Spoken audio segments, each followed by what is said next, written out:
वालेकुम भाई। मैं बचपन तो पोलियो का मरीज हाँ। भैन भरावां ने मेरे ने मतलब इलाज कराया वा, लेकिन नहीं, पैसा भी बहुत लाया वा, लेकिन नहीं सही हुई। इस टाइम मैं गुब्बारे सोटी ते बेचना, मसलन कोई 400-500 दे लिया के ना, ते दिहाड़ी लग जाती मसलन कोई 300-400 की।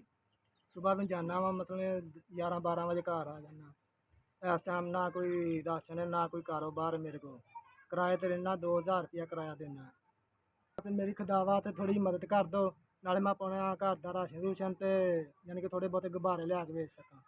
ते मेरा बच्चा है 1.5 साल का, ते 3 असीं जी हाँ, ते घर का गुजारा मसलन नहीं होन दिया। बारिशां ने निस्त मार छड़िया। 5000 रुपया मिलिया वा, जिन्हें भेजा वा, जिन्हें भी दिता वा, रब दी यानी कि गल्ल तंदरुस्ती देवे। दवावां यानी कि अगले माल डंगर ते खैर करे, रब तंदरुस्ती दे। 1000 की मदद हुई है, जिन्हें भी की है, खुदा दे माल जान ते खैर करे, ਉਹਦੇ ਬੱਚਿਆਂ ਨੂੰ ਤੰਦਰੁਸਤੀ ਦੇਵੇ, ਉਹਦਾ ਕਾਰੋਬਾਰ 'ਚ ਬਰਕਤ ਪਾਵੇ। मैं मदद लै के बड़ा खुश होया वा। ये मैं गुब्बारे गुब्बूरे लिया के अपना कारोबार शुरू करना, नाले राशन पानी लियावना।